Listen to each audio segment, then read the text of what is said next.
Assalamualaikum warahmatullahi wabarakatuh.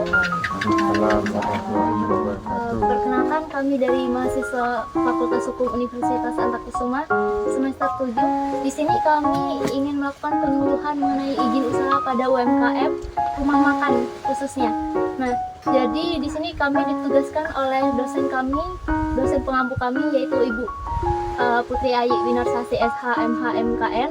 Jadi dalam hal ini kami ingin melakukan penyuluhan terkait izin usaha tersebut.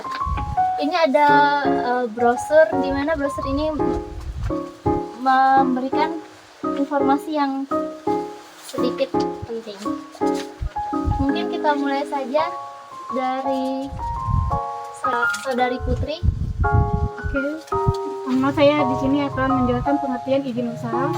Izin usaha adalah dokumen resmi yang dikeluarkan oleh pemerintah untuk memberikan hak kepada individu atau badan usaha untuk menjalankan kegiatan bisnis. Itu saja. Kemudian ada berbagai manfaat dari izin usaha tersebut.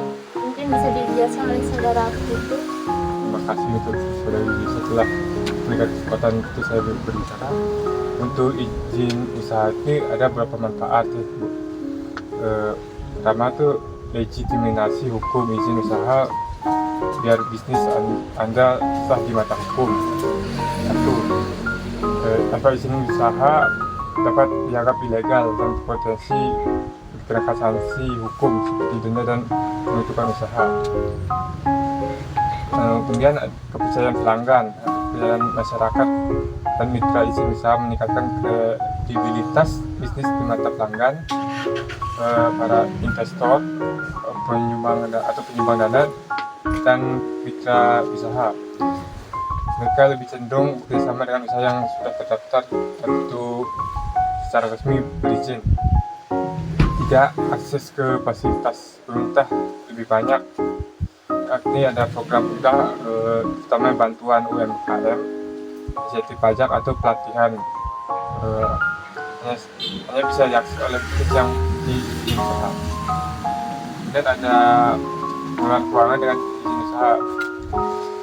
Ibu bisa membuka rekening bank atas nama bisnis Ibu, kemudian mengajukan pinjaman usaha atau mendapatkan modal dari lembaga keuangan formal. Berikutnya ada perlindungan hukum.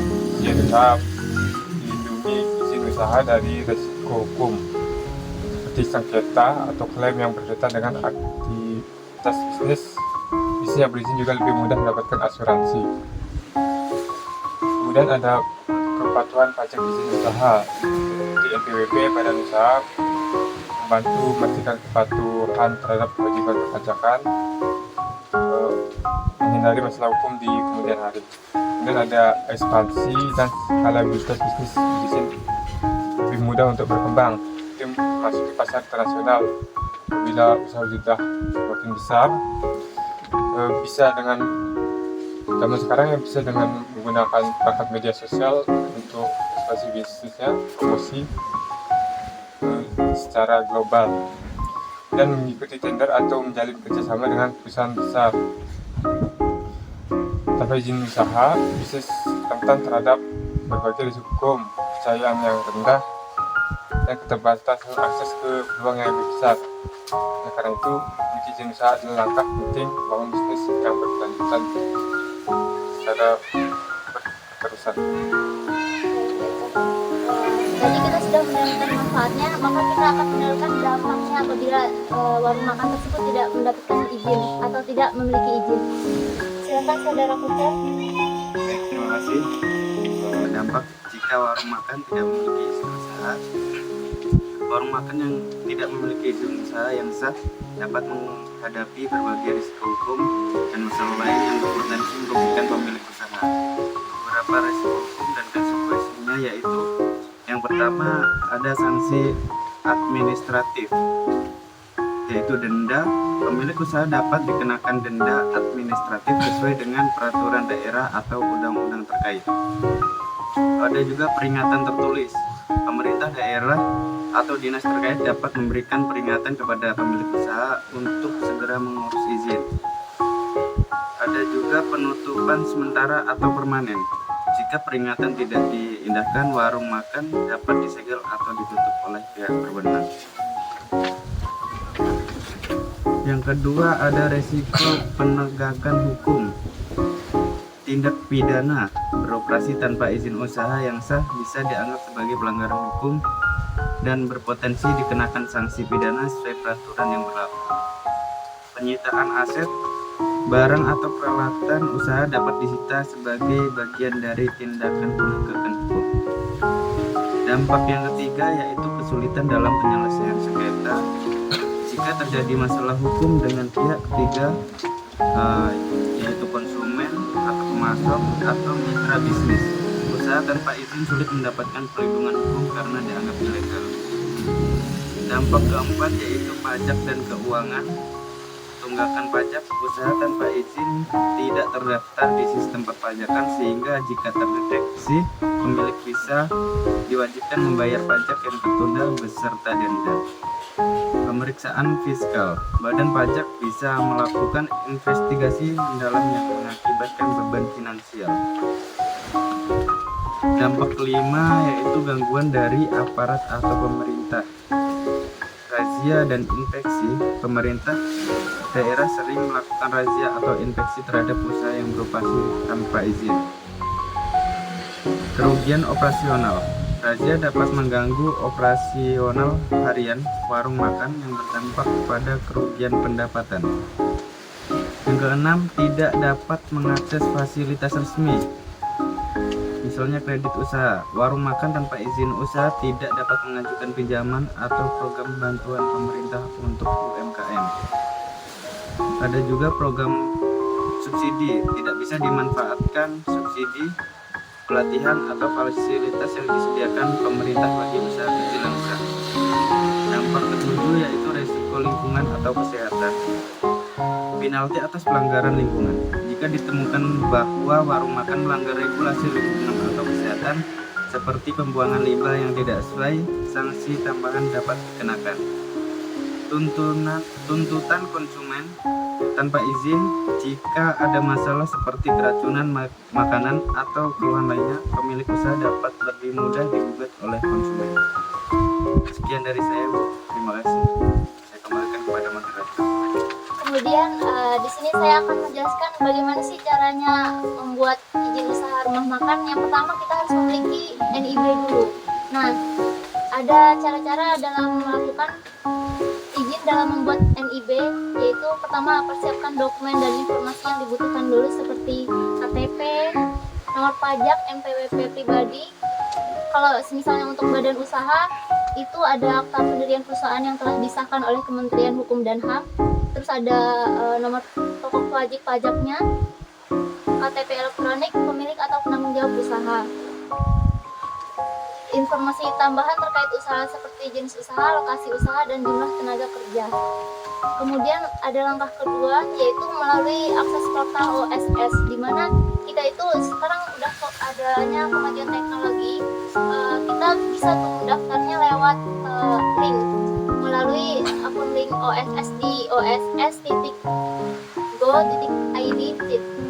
Kemudian buat akun dengan memasukkan data diri atau data badan usaha. Perseorangan masukkan NIK dan data yang diminta.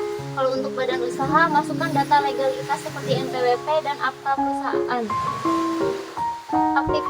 Aktivasinya melalui email yang terdaftar. Langkah ketiga, login ke OSS, masuk ke akun OSS menggunakan email dan kata sandi, pilih menu pendaftaran NIB dan izin usaha. Langkah keempat, isi formulir pendaftaran, masukkan data usaha seperti nama usaha, jenis usaha berdasarkan klasifikasi baku lapangan usaha Indonesia, lalu lokasi usahanya di mana, besaran modalnya usaha berapa, terus pilih jenis usaha yang diperlukan sesuai dengan KBLI. Langkah kelima, periksa dan ajukan pendaftaran. Pastikan semua data telah terisi dengan benar, klik simpan dan lanjutkan. Jika semua data lengkap, sistem otomatis menerbitkan NIB. Kemudian langkah ke-6, unduh dan cetak NIB setelah NIB diterbitkan. Unduh dokumen melalui portal OSS, cetak NIB sebagai bukti legalitas usaha. Nah, setelah kita melakukan pendaftaran NIB, pastinya akan merujuk ke informasi selanjutnya itu dalam izin usaha rumah makan. Kemudian akan dijelaskan oleh saudari Nikadek. Baik, terima kasih Lisa atas kesempatannya. Izin Ibu menyampaikan cara-cara untuk melakukan izin usaha rumah makan yang sudah memiliki NIB. Yang pertama, pastikan NIB sudah terdaftar. NIB adalah identitas usaha yang mencakup izin dasar. Jika belum mencakup izin tambahan, lanjutkan melalui sistem OSS (Online Single Submission). Yang kedua, login ke akun OSS, kunjungi situs resmi OSS, masukkan menggunakan akun yang Anda gunakan saat mendaftar NIB. Yang ketiga, pilih menu perizinan berusaha. Setelah masuk, klik perizinan berusaha pada dashboard, pilih jenis usaha yang sesuai KBLI yang terkait dengan rumah makan. Terus yang keempat, lengkapi data izin usaha rumah makan seperti jenis usaha rumah makan, restoran atau catering, lokasi usaha, pastikan sesuai dengan izin lokasi, lalu komitmen izin jika diperlukan. Yang kelima, ajukan izin operasional atau komersial. Setelah data izin usaha selesai, sistem akan meminta Anda melengkapi komitmen izin.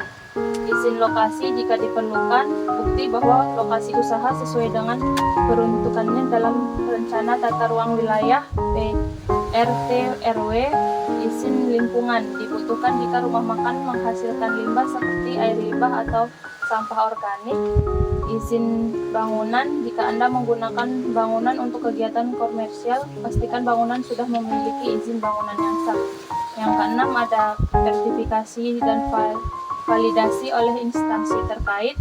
Setelah Ibu memenuhi komitmen izin, instansi terkait misalnya Dinas Kesehatan, Dinas Perizinan, atau Dinas Lingkungan Hidup akan melakukan verifikasi. Ibu mungkin perlu menggunakan inspeksi lapangan untuk memastikan rumah makan memenuhi standar kebersihan, kesehatan, dan keamanan. Yang ketujuh, terbitkan izin usaha operasional. Jika semua dokumen dan komitmen terpenuhi, sistem OSS akan menerbitkan izin usaha operasional atau komersial. Ibu juga dapat mengunduh izin tersebut melalui portal OSS. Yang kedelapan, pastikan sertifikasi tambahan jika diperlukan. Sertifikat like hygiene sanitasi dari Dinas Kesehatan untuk rumah makan yang menyediakan makanan dan minuman, sertifikat halal operasional jika rumah makan Anda ingin mendapatkan pengakuan halal. Terus ada pajak restoran, daftarkan usaha jika pengelolaan pajak restoran melalui kantor pajak daerah setempat. Tipsnya bisa konsultasi dengan DMP MTSP. Jika bingung, kunjungi Dinas Penanaman Modal dan Pelayanan Terpadu. Terus perbaharui izin secara berkala. Beberapa izin memiliki masa berlaku tertentu, jadi pastikan Ibu memperbaharuinya sesuai jadwal. Sekian informasi yang bisa saya sampaikan. Selanjutnya moderator saya kembalikan. Bagaimana Ibu, apakah sudah paham dengan penjelasan kami semua? Alhamdulillah, karena sebelumnya memang sudah ada kami mengikuti, kan NIB kan sudah. Jadi untuk sertifikat halal itu kemarin semua yang UMKM di Keraya ini kan pernah dikumpulkan di kantor desa, tapi waktu itu kuota orangnya itu terbatas. Jadi punya kami nih diunduh pada bulan apa waktu itu. Jadi sampai ini belum ada kabarnya lagi. Sudah saya silakan. Oh, NIB kan sudah sih yang untuk sertifikat halal. Berarti yang untuk sertifikat halalnya, Tapi ada yang sebagian itu sudah ada sertifikat halal. itu yang punya Ibu belum. Yang ke daerah sini sudah. Yang kayak kami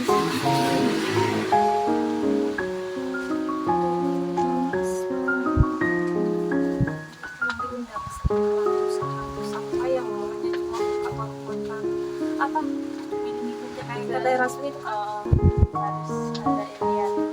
Berarti udah memiliki izin sampai di sana. kalau NIB ada tapi belum